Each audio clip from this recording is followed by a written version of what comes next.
Welcome to the Empowerment Zone with Ramona Houston, where we zone in on Black and Brown relations and our journey to empowering our communities. Thank you for joining the Empowerment Zone. I am your host, Ramona Houston. Listening is one of those skills that everybody needs, no matter what situation you're in. If you're around your family, if you're around your friends, if you're in professional settings, if you have a significant other, listening is one of the skills you must have in order to have a good relationship. Some of us talk a lot. I'm one of those that talk a lot. My husband says, "Are you listening?" So I cannot wait to hear our guest today, who is going to tell us all about listening. Welcome to the Empowerment Zone. I am your host, Ramona Houston, and today our topic is growing your listening superpowers to have a lasting impact. Now, some of you know one of my when I was in the third grade, somebody asked me what I wanted to be. And I knew what I wanted to be. I wanted to be a wide receiver. Billy White Shoes Johnson of the Houston Oilers was my idol. And I wanted to be Wonder Woman. So I can't wait. You know, Wonder Woman did all these things. I can't wait to grow this superpower of listening. So our guest today is podcast host Raquel Ark. Raquel is a communication expert, coach, and facilitator. She is an American living in Germany with over 25 years of experience managing, coaching, facilitating, and teaching in the communication field, both in academia and in the chemical and tech industry.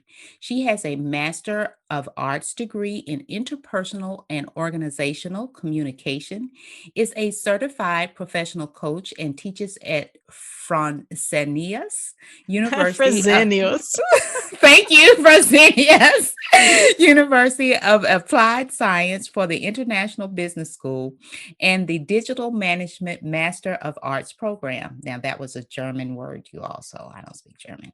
So, as a founder of Listening Alchemy, Raquel is very curious about the conditions and capacities to hold a listening space that connects and inspires. She has been researching and experimenting with listening beyond traditional training, including interviewing experts, authors, and listening scientists for her podcast, Listen In with Raquel Ark. She is committed to creating safe spaces, inviting authentic, deep conversations through effective listening, also promoting positive change. She believes that listening is a skill to develop, an art to master, and a gift of love. Welcome, Raquel, to the Empowerment Zone. It's great to be here with you, Ramona. I'm happy to be here. I'm excited about learning this listening superpower. I'm really excited about hearing your interpretation and your perspective on listening. Um, Raquel is a fellow Women in Podcasting Microcon presenter. We presented last couple of weeks ago at the Podfest Global conference, and that's how we met. And That's how we met. yes, and we both participated in our first Clubhouse event together. That's right. That was a blast. And so I'm delighted that she accepted my invitation to be a guest on the podcast. So Raquel, can you tell us a little bit about yourself and your personal background, and maybe if you want to go into professional, your trajectory into the field of communication, and then we'll get right into the topic. Okay. So maybe I should start off because this relates to the topic of a lot. I was born in Puerto Rico and I grew up camping on the beach. So my first listening teachers were the waves, when we would wake up in the morning with the waves and going to sleep with the waves. And I really, I say that because listening is so much more than just people speaking. There's so much around us that we can listen to that really impacts even how we perceive the world and how we perceive ourselves. And so I grew up though in two cultures, between Puerto Rico and Ohio, because my parents got divorced. I still have family in both areas. And that also influenced probably my approach now, because I grew up between two different cultures that were very different. So it was just natural for me to know that things were done differently and things were perceived differently. And that was just part of life, right? Over time, I studied interpersonal and organizational communication. And so this listening topic was also part of that program, but I didn't give it much thought. We just learned active listening. And that's what a lot of people talk about, is active listening. And yet it's so much more than that. And that's what I've learned in my journey here. And yet that time period where I actually had listening classes where we would have to listen to a recording and then answer things, it was like more memorization and did we pay attention? That was part of my listening classes back in those days. So fast forward, I studied interpersonal organizational communication at Ohio University. And I worked and I taught also communications, some public speaking and intercultural communication. And I was always around a lot of different cultures. It just was part of in my life. I came and explained why. It just always was the case. And then I just happened to meet my husband, who's from Germany. And that's how I made it over to Germany. I never thought that I would marry a German guy. I always thought I would marry a Latin guy. Here I am in Germany. And I've worked in corporate. When I moved here, I didn't speak the language. And, I was used to having influence through communication. And then when you move to another country and you can't speak the language, and then people don't know me for Raquel Ark, but they know me as Olaf's wife who speaks English, who should be an English teacher. It took me a little bit of time to learn the language, to, adapt to the culture, to understand how things work. In this particular situation. But eventually I got into corporate communications and worked in the chemical industry, and there saw the impact of communication also at a bigger scale, from listening to employees to customers, how that feeds back and how that impacts our actions and what we do in business decisions. But I left the corporate world about 6 or 7 years ago to have more time with growing my child. And since then I've been doing a lot of coaching and training, and what's evolved is that the last few years I've really focused on the listening capacity and the listening skill. And we can talk more about that. But I would say that from these different experiences, also becoming a coach and having a different perspective, because when you're a coach, you listen in a different way, and seeing how this impacted clients and how it helped them think through things and solve their own problems, to facilitating groups and training and development, and recognizing that when I was able to create a structure where they would listen to each other in a deep way, and it was very simple, but it was like magic that happened. I'm like, what's going on here? This is more. There's something more here. There's something here. And then to have everything going on in politics and organizations, all this mess, and a lot of decisions are being made and things are being done because groups and people do not feel heard. And I'm like, well, how can it be that there's this magic and this superpower possible, and yet on the other hand, it's not happening? And that's what started my journey to dive really into giving a voice to listening. Giving a voice to listening. That's I love that statement. So before you delve into the topic, what is the opposite of active listening? You described active listening. What is the opposite? Well, a lot of times active listening is thought of, someone says something and then I will repeat back what you said or what I think you said or what I think you felt, to check in to see if that's the case. Maybe I shouldn't say what is the opposite. Maybe I should say what are the other types of listening? If you're not actively listening, how do you define the other? types of Well, listening? maybe I even go a different way than that. There's lots of models out there, and there's lots of ways of looking at listening, and all different types of listening: deep listening, understanding, active listening, compassionate listening. There's a lot of stuff out there, Okay. and they're all good. There's all a place and time for them. What I realized, though, no matter what type of listening you do, there are certain qualities that you need to have to make any of them work. You can have a checklist and you do the checklist. It doesn't mean that you've done it. And you can't force anybody to listen. You can't and you have to find the best conditions that you need to listen. And everybody's a little different on what is possible. But there are some certain qualities, and I can tell you about that in just a moment, that are important no matter what. That's one thing. And what I have learned that surprised me is that often we think of listening as I'm listening to you so that I can gather information to do my job better, to do whatever I need to do better, right? Or to understand you so that I can understand you. This is how we often approach listening. Yet, if you're really an effective listener, and so this is someone who's just being present, paying attention, non-judgmental, and trying to understand a person's perspective, even if they don't understand, just those magical qualities, the speaker will start to speak better. The speaker will start to hear themselves. The speaker will start to recognize, oh, I don't have just this one thought in this one direction. There are other, it's a little bit more complex. And all of a sudden, instead of persuading us, they start expressing themselves, and they're able to hear themselves. And that's when change happens.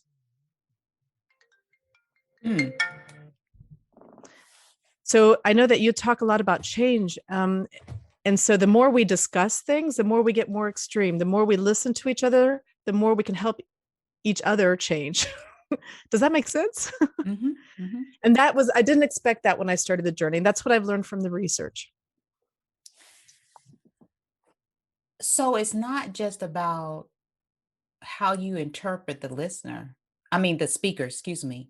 It's also when you're listening the way you say, I don't know how you define it, listening, not just active listening, but really listening. I don't want to call it really. Well, let's just say but listening, being fully present with your whole body, your whole mind, your whole heart. Fully listening, that it changes how people articulate themselves. Yes. I never thought of it in that way. I always saw listening, it was about you, but it's also very much about the other person. It's really what we would call true communication when you're interacting with each other. So it could be that right now you're listening to me, and because you're fully present, you will help me to speak better. And I'm able to hear myself, to hear whether I've said everything that's in my mind, because we have a lot more going on in our mind than what we actually say. Often we're interrupted and we never have a chance to check in. So we assume we've said everything, but we may not have, or we may not be clear, or we say the same story over and over and we don't get to what's really important. Right. And there's research out there we can even put a link to some of the articles in the notes if you want to, that shows that they with people, let's say with speakers, when they had a good quality listener, the listener didn't have to do a whole lot, but they did have to be present, and they did have to pay attention and be non-judgmental. This is really important to be, that's important. Like you care, right? That the person feels cared for. This is important. That the person speaking, even over something really extreme thoughts, that they started persuading the person, but when they realized that the person was really paying attention, all of a sudden they felt safe. And when they felt safe, they would relax. And when they relaxed, then instead of persuading, they expressed themselves. And then they would see the strengths and the weaknesses, the pros and the cons, not just one perspective. And by the end of the conversation, their perspective, their attitude was less extreme. It's transformative for the speaker then too. If Yeah, you have exactly. a listener who is fully present. Yeah. So tell us, how do we develop our listening skills? What do we need to do? Like, Mhm. what are your what are the various let's start first with the various ways of listening, and then go from there to say what you think we should do to become better listeners in order to develop our listening superpowers. Well, the first thing is most of us think we're better than what we are. Everybody does. And if you really pay attention, we're good listeners with some people, sometimes in some situations. Mm. And to pay attention, when does it get tough? When do we get triggered? For me, when I'm tired, I'm horrible at listening. So I know that late at night is not the best time to have a deep conversation or to make a decision, right? So pay attention. What do you need to really be fully present? Also recognize that we often have a lot going on in our minds. We're in a very distracted community culture, and to pay attention that your mind will wander because we're thinking a lot more than our minds are going like crazy. Your mind will wander, and therefore it's more of a practice of just noticing when it does and pulling yourself back. Noticing when it does and pulling yourself back. And it does get easier. At first you're like, oh my gosh, what the I didn't realize it was that bad. But it's okay. Don't be too hard on yourself. It will happen. Pull yourself back. And if you missed out on something important, say, sorry, I just got distracted. Will you say that again, please? Just let them know. It's okay. We're human. So I think that's part of it, is just recognizing, what do you need to do to be fully present? And do you need to clean your desk up? Do you need to go take a walk before you sit down and talk to someone? And what do you really need? And then to practice being curious, being interested. What is going to happen next? What are they going to say next? Be interested and be curious. I've had clients who, came to me. They're like, oh, this person doesn't like me. And I don't know. And I have to have a meeting with them. And I think, and they don't really like me, and they're always blocking me. And so I said, okay, your only job in the next meeting is just to be curious. That's it. Don't try to persuade them. Don't try to do anything. Just go in and be curious. And they're always amazed because that person feels that they're interested in them. And all of a sudden they become more open too. And then they get curious in them. It's really interesting. So be curious. That's the second thing. If you just do that, pay attention and be curious, you've already come a long way. So it sounds simple, doesn't it? Yes, that's what I'm thinking. So, but it's not. Try it out. You're going to be surprised. It's not that easy. I'm going to try it out today. Oh, my husband. So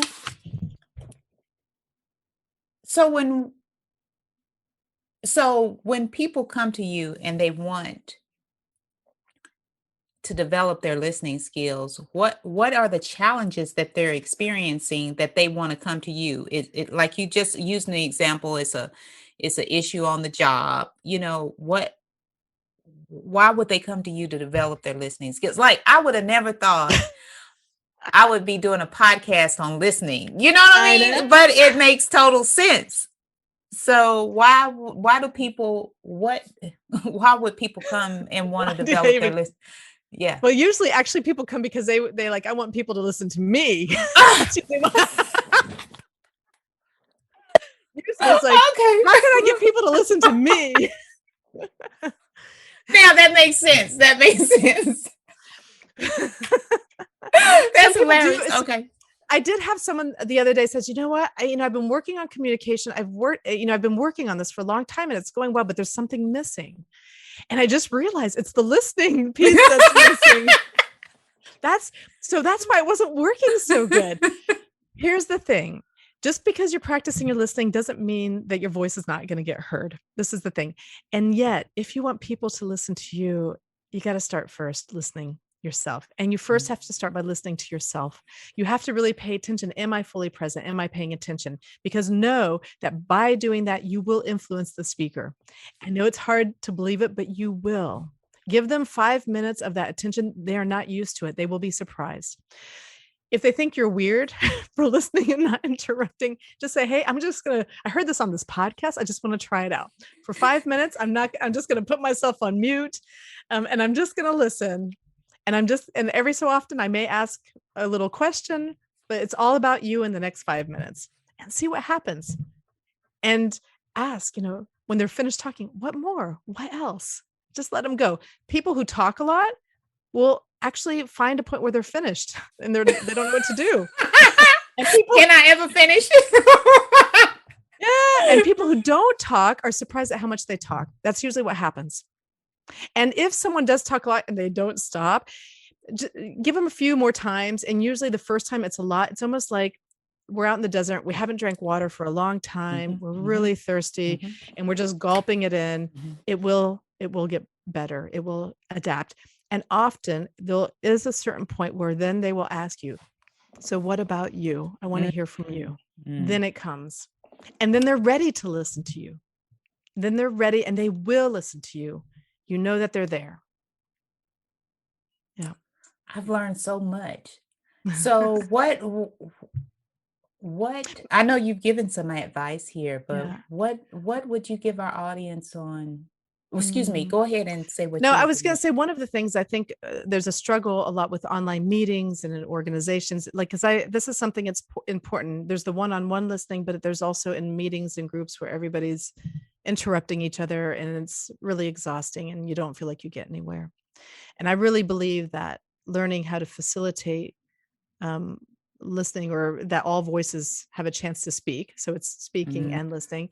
To do this is really a skill to develop. And when you can do this, that you really have a lot more power in the group will have more power. So the superpower is for the group.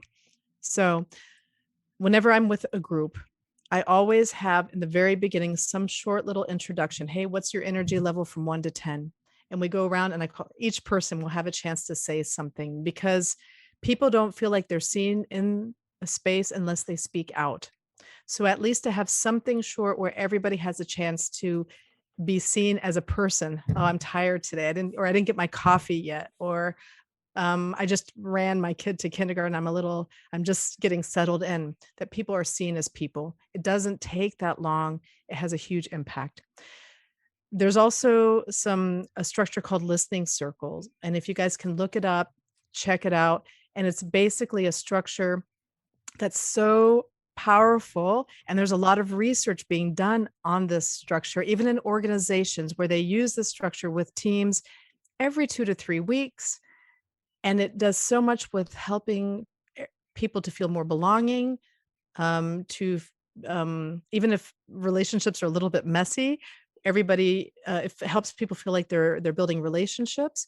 And it also helps customer perspective, kind of an interesting thing. There's a lot of research there, but basically the structure is, there's 4 guidelines.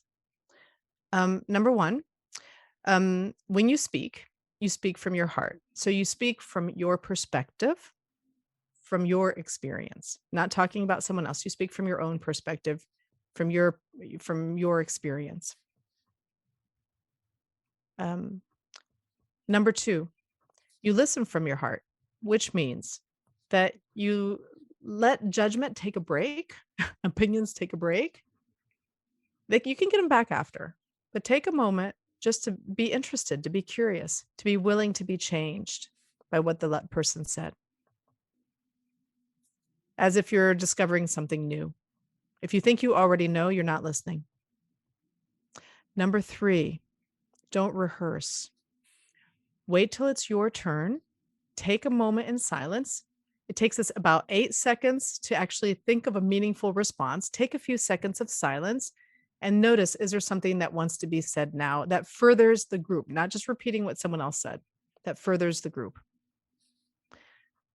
And number 4, keep it lean. People can listen to you better if you speak with less words. The more you ramble, the more you go on, they will check out. So if you really want people to listen to you, focus on the essence, tell a story, make it easy for people to listen to you, and respect other people's time so that every voice gets heard. And this listening circle actually goes in the same order over and over. So you don't go back and forth. And, so sometimes people will think they have something to say, but they can't interrupt because there's a structure. But by the time it gets to them, they realize, oh, that wasn't that important, or it was already answered. So just to pay attention, to follow the circle. It really is powerful. And you keep going until there's nothing left to be said. Or you run out of time. So why would you do, what context would you have a listening circle? You would have it, for example, if a decision needs to be made in a group. First, you could do that first to get all the perspectives out and make sure that all the information is out on the table. And the reason why you go around the circle a few times is because some people need more time to think. And for people who are quieter, usually they may not say something the first time, but they'll say something probably the second or the third time. Right. And usually there's a first circle where the stuff that's normally said is said. And then once you go through to the next circles, then the deeper stuff shows up. The stuff that is probably in our minds that never gets out. We never get a chance. So you can do it before you make a decision. You can do it every so often, so that like if you have a group that you just have it as a regular thing to do, so that everybody's kind of whatever needs to be talked about gets talked about. There's lots of different adaptations that can be used. What I just told you was the very pure type, but there's a lot of different adaptations you can do for decision making, for team building, for I don't know, getting updated in the group. There's lots of different ways you can do that.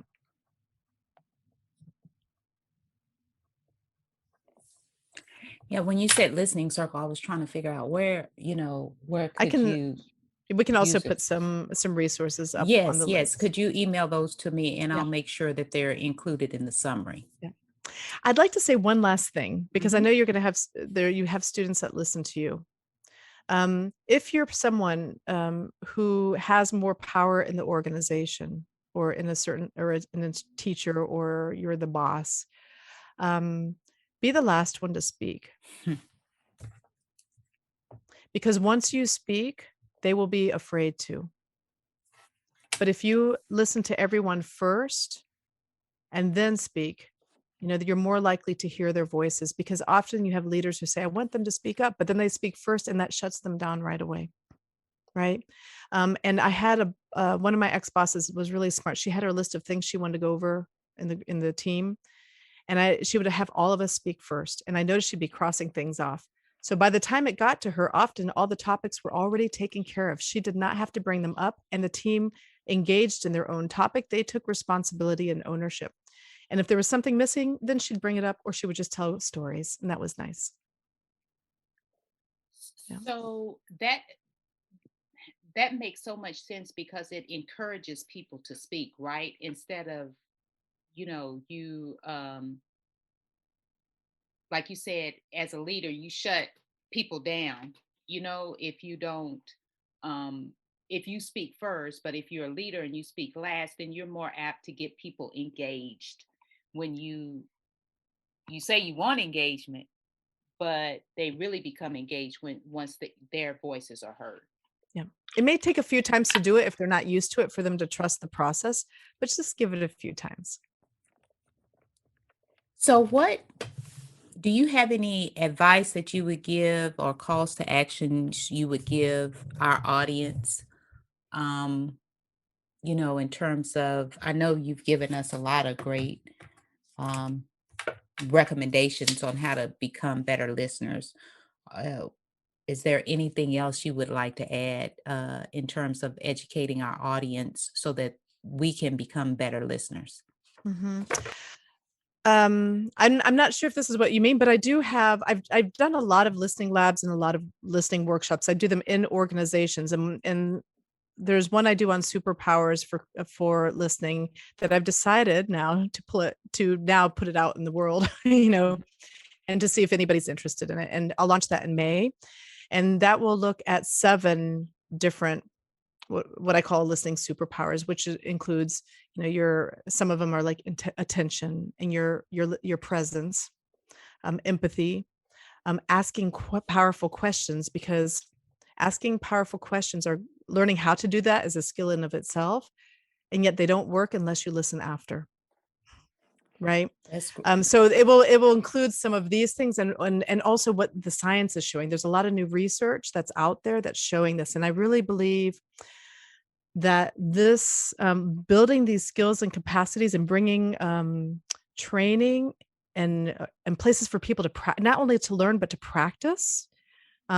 So if those who are listening, if they can find ways to help people in their organization or in the education system to learn and practice, because over time, it will have a huge impact. So that's something we can put the link if anybody's interested in that. But just to keep it simple, I would recommend just finding one person today that you give them a piece of some time to just listen to and not interrupt them and to be fully present. And that's one thing.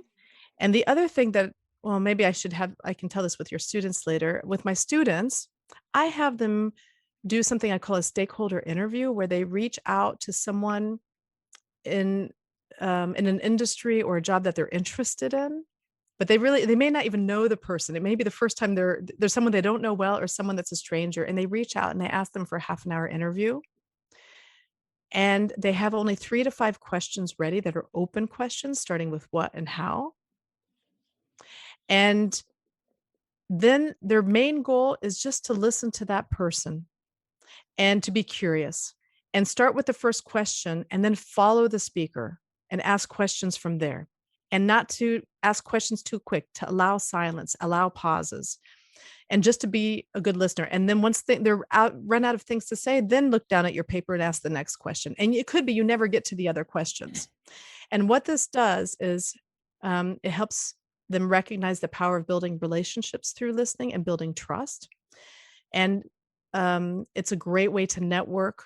And it may open up doors to opportunities that they didn't expect. And this is really important for our young people to learn how to the power of listening, building relationships with people in the industry. And that has more power almost than just talking about themselves. Right. So that's something I would add. That's great advice. Now, you say you have a workshop coming up in May or a class. Yes. What is it? It is called, let me look up the title. It's part of this podcast. This is where I came up with this. It is called Grow Your Listening Superpowers for Lasting Impact. And we will dive into and learn about 7 different listening superpowers. There's a lot of them out there, but we'll focus on 7. And there's seven of them where there's some of the research that's showing what they do. And I can also, if anybody is a nerd like me, when it comes to that stuff, some people, it will also show you the research behind it. So it's evidence-based. But actually the workshop is very experiential. We play. And because I've learned that the best way to learn listening is not to talk about it like I'm doing right now, but to experience it. And then once you experience it, then you want more. So how will our audience be able to participate in that workshop if they'd like to join you? Yeah, if you're interested, then just go to my website, and there's a place you can just put your email in. And then as soon as I have the dates, I just set the dates up. I don't have them on the website yet. Then I'll just send you an email, and you're welcome to get set up. There'll be 2 different workshops in May at different times. Okay, great. So tell us your website address. It's www.listeningalchemy.com. And you can find me there. You can also find me on LinkedIn under Raquel Ark. And I'd be happy to connect. Or if anyone has a question, just send me an email and I'd be happy to set up a call. Thank you, Raquel. This has been a great interview. I've really learned a lot. I've learned a lot, and I'm going to practice today per your recommendation. So thank you so much for joining us today. I wish you the best on your workshops, your upcoming workshops, and I can't wait to have you back again. Thank you, Ramona. It's been a pleasure.